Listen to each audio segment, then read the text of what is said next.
Bismillahirrahmanirrahim. Assalamualaikum warahmatullahi wabarakatuh. Selamat pagi, salam sejahtera buat kita semua. Alhamdulillah, semoga kalian semua dalam keadaan sehat walafiat sehingga bisa melaksanakan kegiatan pembelajaran kita pada kesempatan kali ini. Seperti biasa, mengawali kegiatan pembelajaran kita, jangan lupa untuk berdoa menurut agama dan kepercayaan masing-masing agar apa yang kita pelajari pada kesempatan kali ini bisa kalian pahami dengan baik dan bermanfaat di kemudian hari.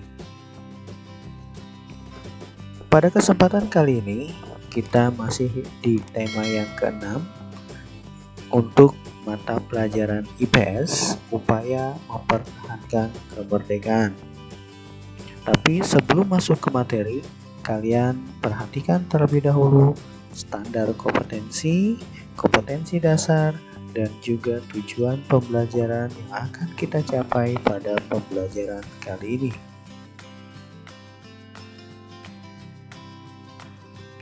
Baik, poin bahasan yang akan kita bahas pada pembelajaran kali ini, yang pertama adalah tentang makna proklamasi. Yang kedua, upaya mempertahankan kemerdekaan, dan yang ketiga adalah upaya mengembangkan kehidupan kebangsaan yang sejahtera. Oke, kita masuk ke materi yang pertama tentang makna proklamasi.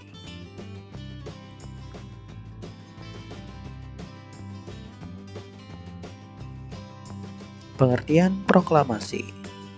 Proklamasi berasal dari kata proklamatio yang merupakan dari bahasa Yunani yang artinya pengumuman resmi kepada seluruh rakyat.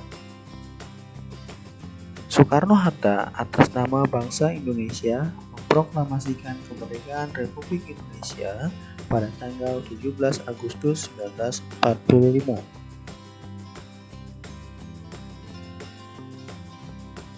Proklamasi kemerdekaan yang dikumandangkan oleh Soekarno-Hatta memiliki makna yang pertama sebagai bangsa yang merdeka dan berdaulat. Yang kedua sebagai puncak perjuangan bangsa. Kemudian yang ketiga sebagai awal terbentuknya Negara Kesatuan Republik Indonesia. Yang keempat sebagai titik tolak perubahan hukum kolonial menjadi hukum nasional. Dan yang kelima adalah sebagai pintu gerbang menuju masyarakat yang adil dan makmur, terbebas dari penjajahan. Itu adalah makna proklamasi kemerdekaan bagi bangsa Indonesia. Sikap kita dalam memaknai proklamasi berperilaku positif di masyarakat merupakan perwujudan dari sikap dalam memaknai proklamasi kemerdekaan Indonesia. Perilaku positif artinya perilaku yang sesuai dengan norma-norma dan aturan dalam masyarakat.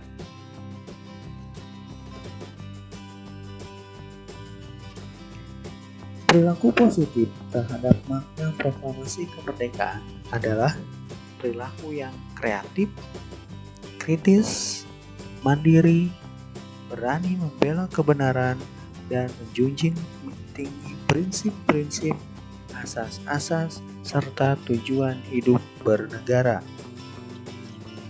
Perilaku positif terhadap makna proklamasi kemerdekaan juga berarti menghargai perjuangan para pahlawan bangsa. Jadi sikap kita dalam memaknai proklamasi diisi dengan perilaku positif terhadap makna proklamasi kemerdekaan. Upaya mengisi kemerdekaan tentunya dengan kegiatan-kegiatan positif yang sesuai dengan norma-norma yang berlaku di Indonesia. Yang pertama adalah rajin beribadah sesuai agamanya. Kemudian yang kedua, belajar dengan giat, rajin dan tekun. Kemudian yang ketiga, mengikuti upacara dengan hikmat. Yang keempat, saling menghormati antar sesama. Yang kelima, mengikuti perlombaan 17 Agustus. 6. Ikut serta dalam mengembangkan gagasan atau ide. Dalam hal ini mengemukakan pendapatnya di muka umum. Kemudian yang ketujuh, ikut berpartisipasi aktif dalam kegiatan gotong royong, kerja bakti di lingkungan masyarakat. Kemudian yang kedelapan, mengikuti kegiatan ekstrakurikuler di sekolah. 9. Mengikuti kegiatan keagamaan baik di rumah, masyarakat maupun di sekolah.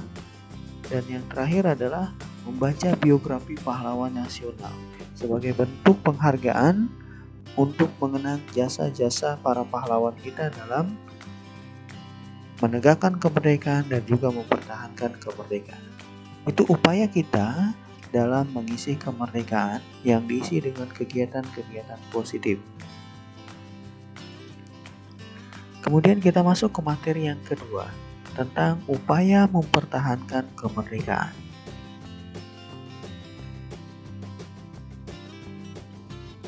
Kemerdekaan Indonesia merupakan anugerah dari Tuhan Yang Maha Esa yang harus kita syukuri bersama.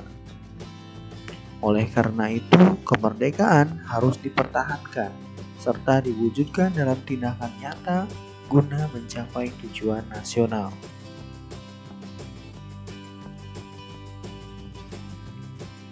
Upaya mempertahankan kemerdekaan Negara Kesatuan Republik Indonesia atau NKRI dapat dilakukan dengan sikap yang pertama adalah cinta tanah air.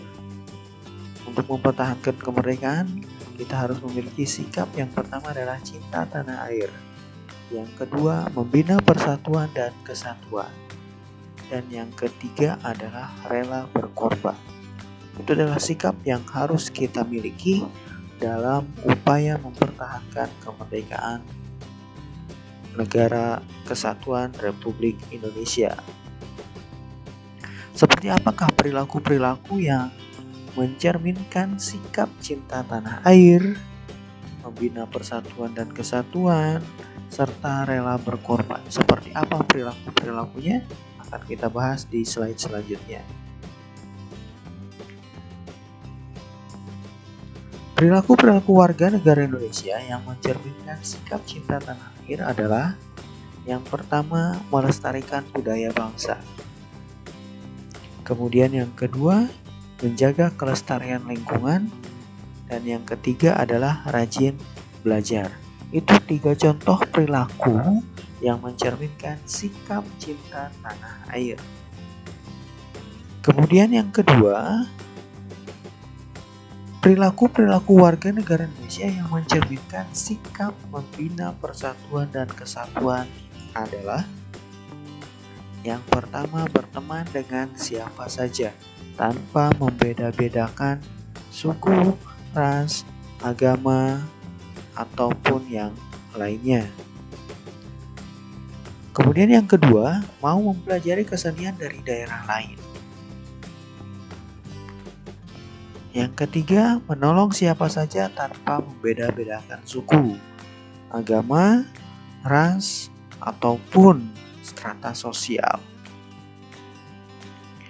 Lanjut, perilaku warga negara Indonesia yang mencerminkan sikap rela berkorban adalah yang pertama, bersedia menolong dengan tenaga.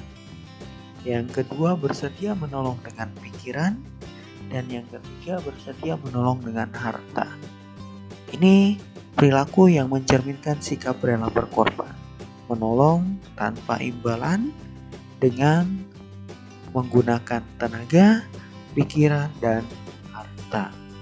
Itu upaya-upaya kita dalam mempertahankan kemerdekaan sebagai warga negara Indonesia. Lanjut ke materi yang ketiga tentang upaya menuju masyarakat sejahtera. Setelah Indonesia merdeka, memproklamasikan kemerdekaannya memiliki banyak makna bagi warga negara Indonesia. Kemudian upaya kita dalam mempertahankan dan mengisi kemerdekaan ini dengan kegiatan-kegiatan yang positif. Sekarang waktunya kita mengupayakan menuju masyarakat yang sejahtera. Tingkat kesejahteraan masyarakat setiap daerah di Indonesia tidaklah sama.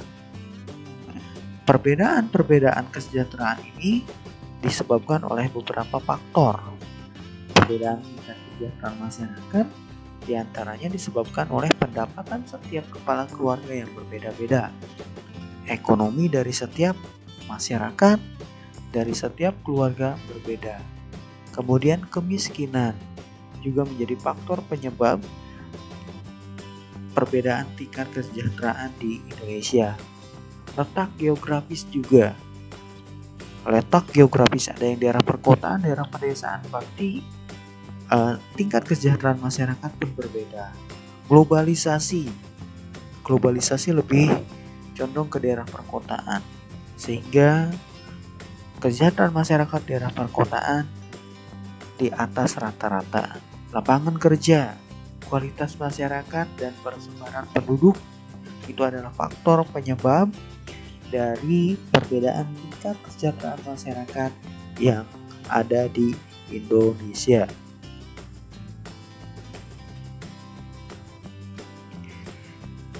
Dalam teks pembukaan Undang-Undang Dasar 1945 tertulis tujuan negara yang salah satunya adalah memajukan kesejahteraan umum. Terdapat di alinea ketiga. Salah satunya tujuan negara kita adalah memajukan kesejahteraan umum. Negara selalu berupaya untuk mengembangkan kehidupan berbangsa yang mendorong untuk mencapai masyarakat sejahtera.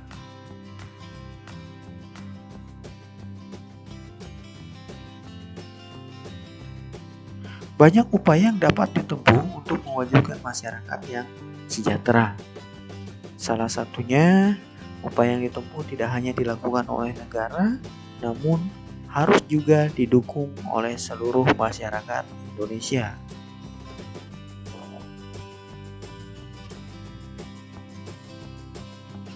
Upaya mengembangkan kehidupan kebangsaan menuju masyarakat sejahtera. Upaya yang mengembangkan kehidupan masyarakat menuju masyarakat sejahtera yaitu yang pertama adalah saling toleransi antar setiap warga negara Indonesia atas perbedaan masing-masing. Kemudian yang kedua, saling menghormati dan menghargai satu sama lain. Yang ketiga,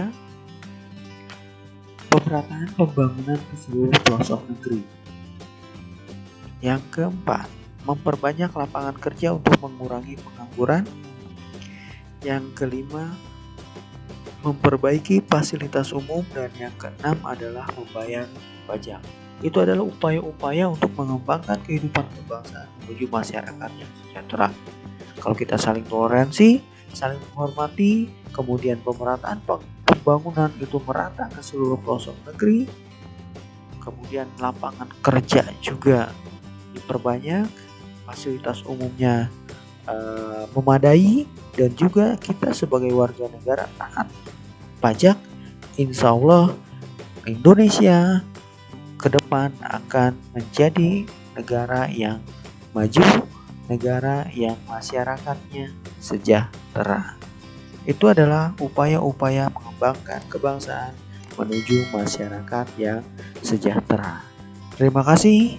Itu materi yang kita pelajari pada kesempatan kali ini. Alhamdulillah, pembelajaran kita pada kesempatan kali ini telah selesai. Semoga apa yang kita pelajari pada pembelajaran kali ini bisa kalian pahami dengan baik dan dapat dengan mudah mengerjakan tugas dan soal latihan yang akan diberikan setelah ini. Semoga tugas dan soal latihan yang kalian kerjakan mendapatkan hasil yang memuaskan. Bagi yang belum memahami materi pada pembelajaran kali ini, kalian bisa mengulang video ini dari awal hingga akhir agar lebih dapat memahami kembali materi-materi pada pembelajaran yang kita pelajari pada kesempatan kali ini. Dan hingga akhirnya kalian dapat dengan mudah mengerjakan tugas dan soal latihannya. Semoga pembelajaran yang kita pelajari pada kesempatan kali ini bisa bermanfaat di kemudian hari. Terima kasih atas perhatian dan partisipasinya. Wabillahi taufiq wal hidayah. Assalamualaikum warahmatullahi wabarakatuh.